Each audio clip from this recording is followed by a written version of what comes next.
Hello everyone and welcome back to our channel.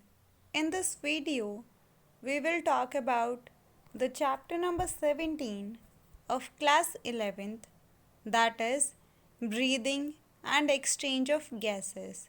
So, before we start with the today's session, let us first revise what we have read yesterday.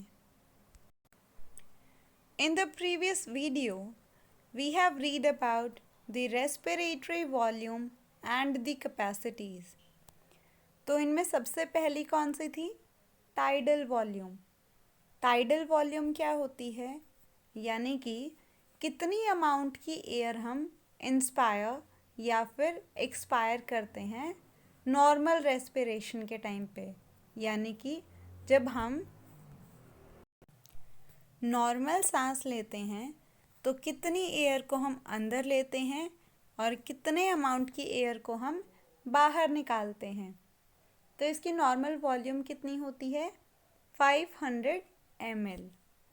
दूसरी volume थी that is inspiratory reserve volume, जिसको हम IRV भी बोलते हैं.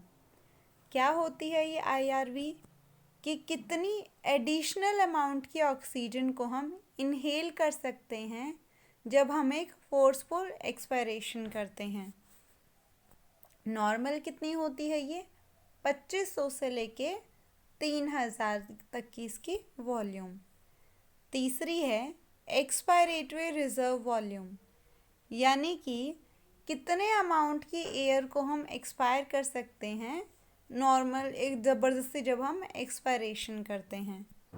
Normal कितनी होती है ये? 1000 से लेके 1100 ml तक. फिर चौथी थी residual volume that is RV. तो ये क्या होती है कि कितनी अमाउंट की एयर हमारे लंग्स के अंदर रह जाती है एक फोर्सफुल एक्सपायरेशन के बाद में. यानी कि अगर हमने ज़बरदस्ती जितनी हम सांस छोड़ सकते हैं हमने उतनी छोड़ी, उसके बाद भी कुछ अमाउंट की एयर हमारे लंग्स के अंदर रह जाती है और इसी वॉल्यूम को हम क्या बोलते हैं? Residual volume. तो नॉर्मल कितना अमाउंट है इसका? 1100 से लेके 1200 ml.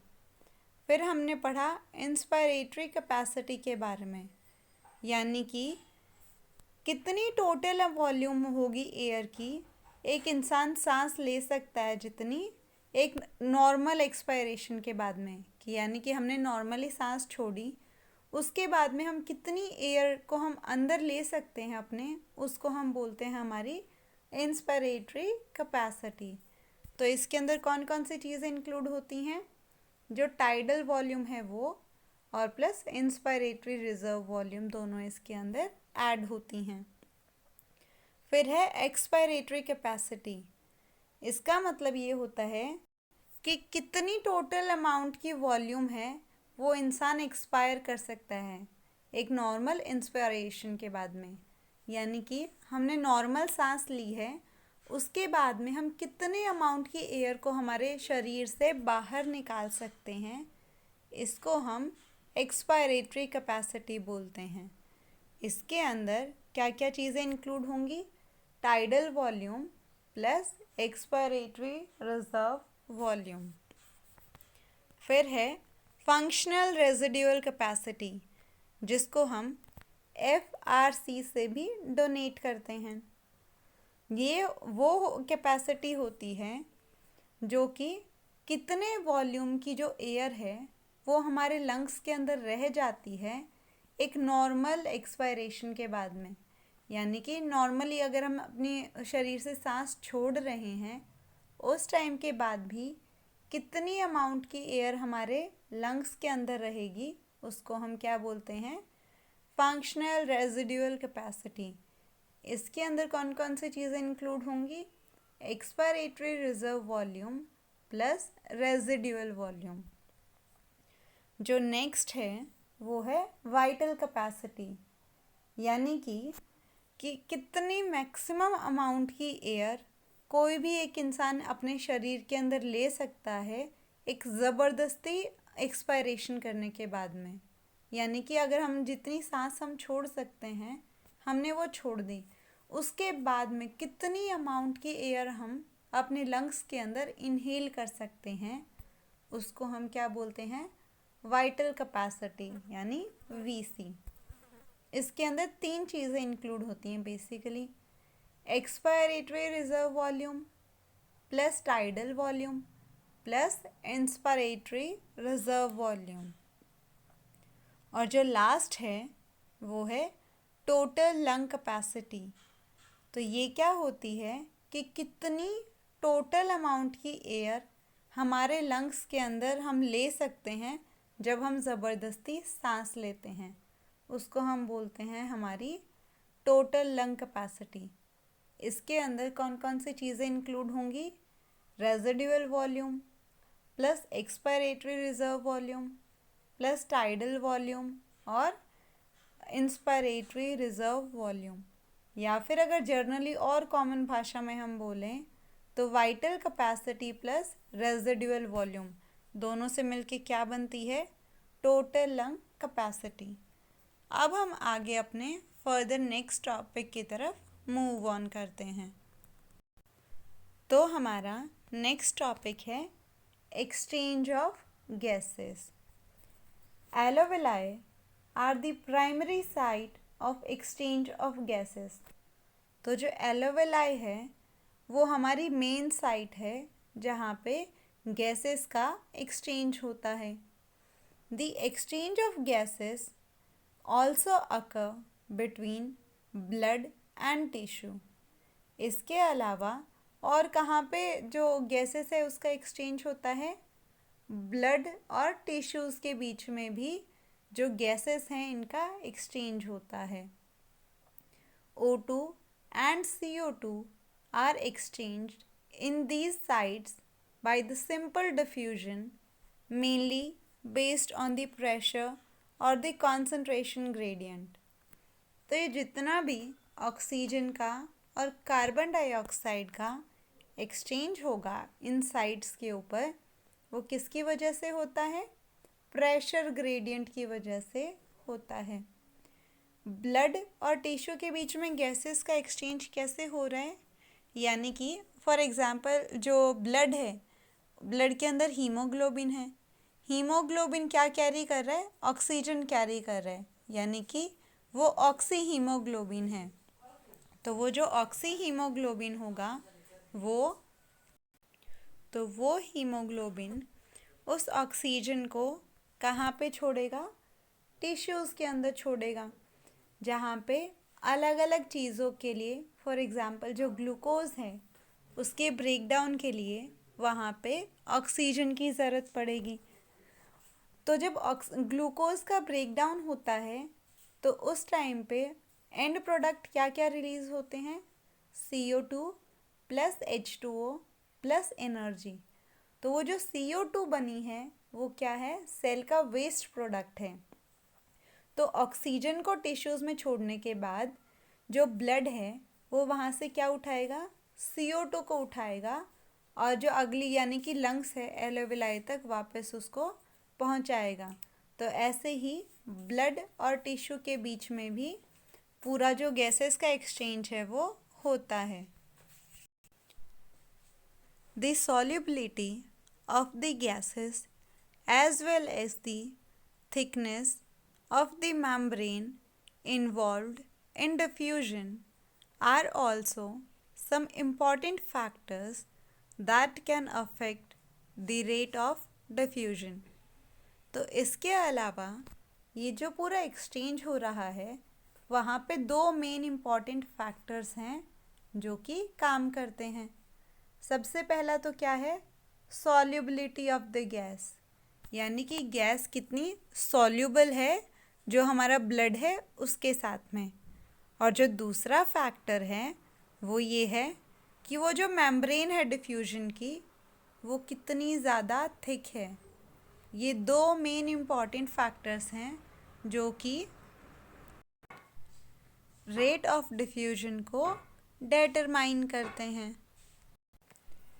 Pressure contributed by the individual gas in a mixture of gases is called partial pressure and is represented as PO2 for oxygen and PCO2 for carbon dioxide.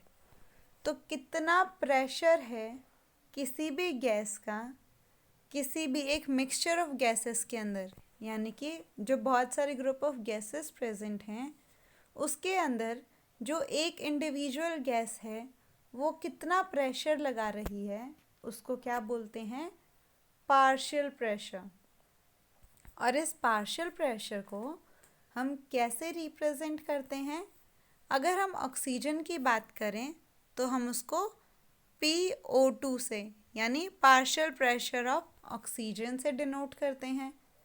वहीं अगर हम carbon dioxide की बात करें तो पार्शियल प्रेशर CO2 यानी PCO2 के नाम से हम इसको रिप्रेजेंट करते हैं।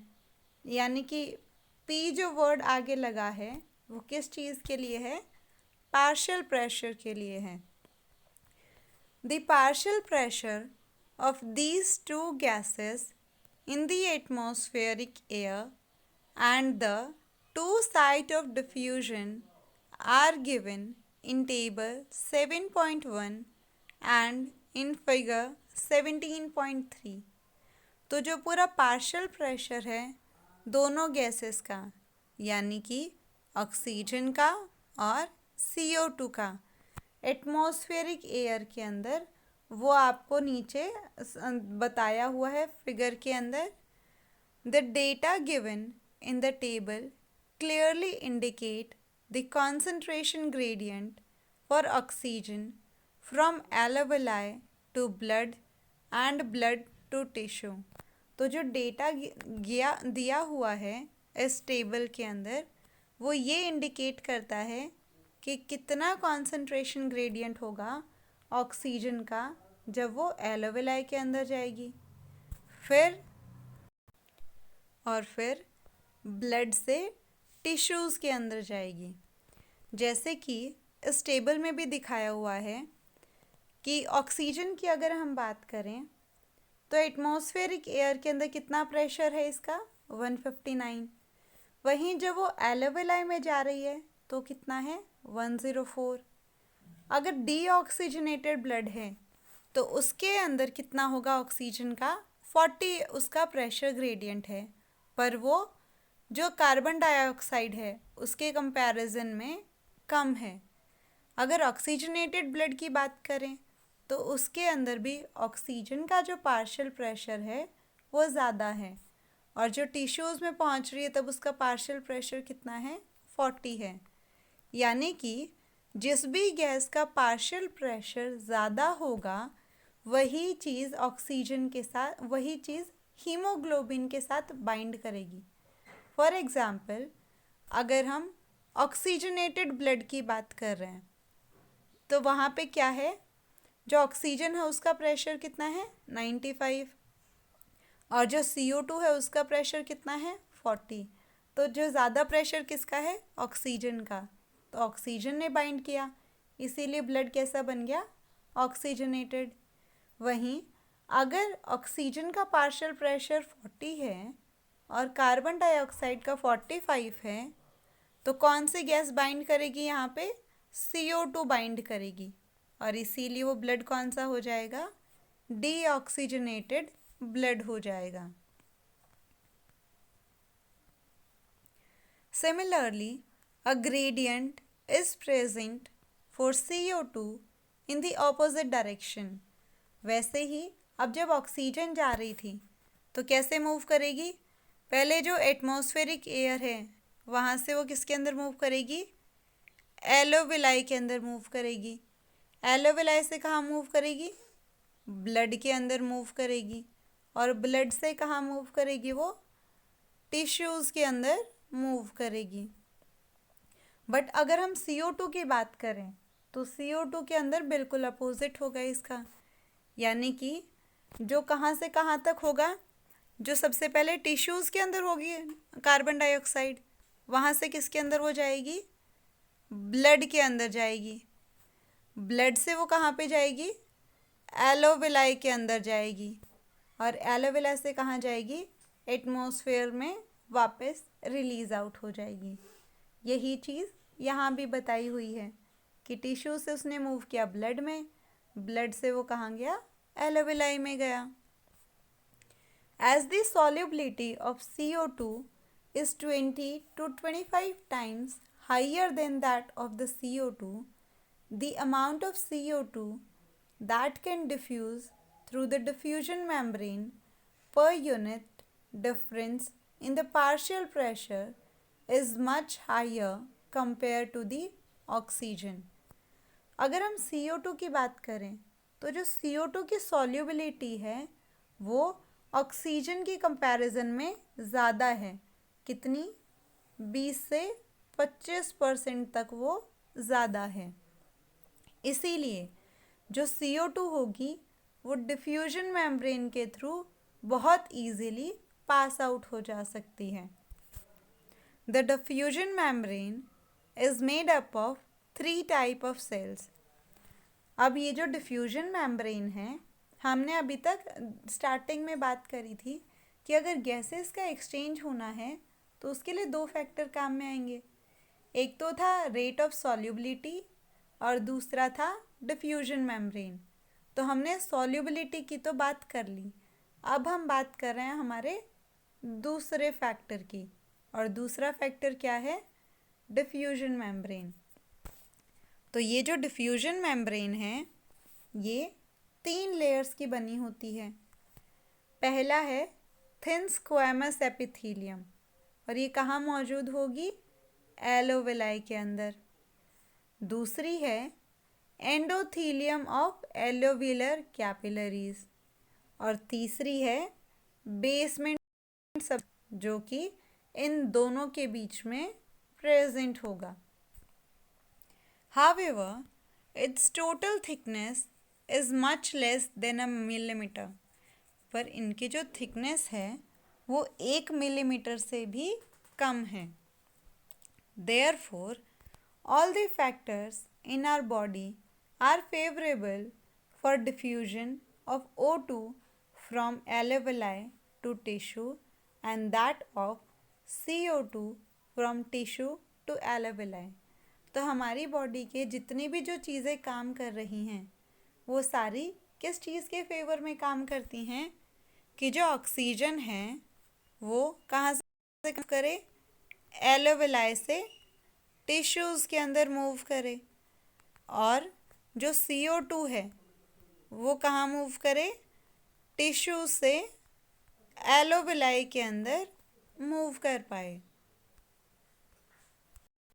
तो अब हम लोग एक बार दोबारा से रिवाइज कर लेते हैं कि हमने क्या क्या पढ़ा है।